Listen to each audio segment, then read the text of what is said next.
Hello friends, अपने आज के ट्यूटोरियल में हम फ्लोटिंग पॉइंट नंबर्स के बारे में पढ़ेंगे। अभी तक हमने इंटीजर के बारे में पढ़ा जो केवल होल वैल्यूज को ही स्टोर कर पाते थे। अब हम फ्लोटिंग पॉइंट नंबर्स के बारे में पढ़ेंगे जो रियल नंबर्स मतलब कि इनके अंदर आप डेसिमल के बाद के डिजिट्स को भी स्टोर कर सकते हैं। फ्लोटिंग पॉइंट वेरिएबल्स में फ्लोटिंग पॉइंट टाइप्स में आप फ्लोटिंग पार्ट से समझ सकते हैं कि floating point refers to the fact that a floating point numbers can have a variable number of decimal places कि आप होल नंबर के बाद डिफरेंट डेसिमल प्लेसेस तक वैल्यू को स्टोर कर सकते हैं। फ्लोटिंग पॉइंट नंबर्स भी फर्दर 3 टाइप के होते हैं, float, double and long double. ये तीनों भी सेम है, इनमें सिर्फ डिफरेंट साइज से आता है। में देखेंगे फ्लोट 4 बाइट्स लेता है, डबल 8 बाइट्स लेता है।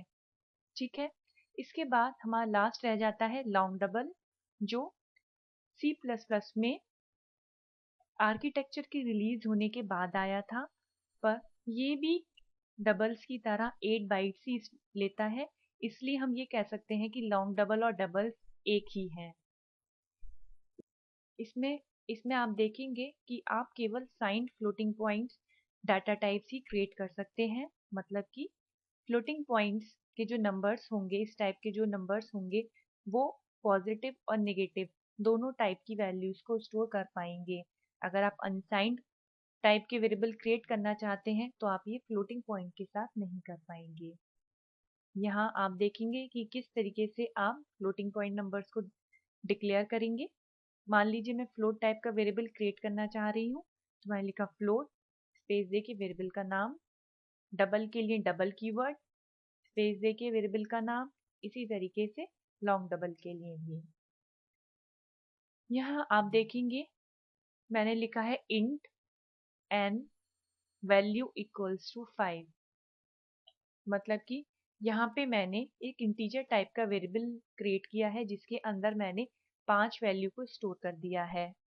इसके साथ यहाँ नेक्स्ट लाइन में मैंने एक फ्लोट टाइप का वेरिएबल क्रिएट किया है जिसमें 5.0 इस वैल्यू को स्टोर कर दिया है। अगर अब मान लीजिए यहाँ पे मैं केवल 5 ही लिखती, ठीक है, मैं यहाँ पे f वैल्यू इक्वल्स टू केवल 5 लिख के सेमीकोलन लगा देती और सी आउट की हेल्प से इस वेरिएबल की वैल्यू को प्रिंट कराती, तो आप देखते रिजल्ट मुझे 5 नहीं मिलता, रिजल्ट मुझे 5.0 ही मिलता। इससे ये समझ में आता है कि फ्लोटिंग पॉइंट नंबर्स में चाहे आप डेसिमल के बाद नंबर स्पेसिफाई करें या ना करें, एटलीस्ट एक डिजिट तो लिया ही जाता है। अगर आप इसे इंटीजर वैल्यू भी असाइन करेंगे तो उसे इंटीजर के बाद 0.0 लगा के शो करेगा।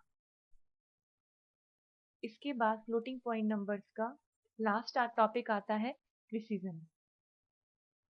ये बताता है कि आप डेसिमल के बाद बिना इंफॉर्मेशन को लूज करे कितने डिजिट तक की वैल्यू को स्टोर करके रख सकते हैं। इसका मैंने एक एग्जाम्पल लिया 1 डिवाइड बाय 3।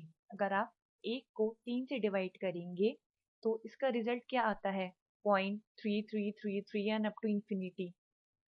अब मैथमेटिकल टर्म्स में आप देखेंगे तो ये 333 इनफाइनाइट टाइम तक चलता रहेगा, पर यहाँ पे प्रोग्रामिंग लैंग्वेज में ऐसा नहीं हो पाएगा। फ्लोटिंग पॉइंट नंबर्स केवल डेसिमल के बाद 6 प्लेसेस तक की वैल्यू को लेता है, इसके आगे अगर कोई वैल्यू आ रही है तो वो उसे इग्नोर कर देता है। इस तरीके से अपने आज के ट्यूटोरियल में हमने फ्लोटिंग पॉइंट नंबर्स के बारे में पढ़ा जो डेसिमल के बाद की वैल्यूज को भी स्टोर कर सकते हैं।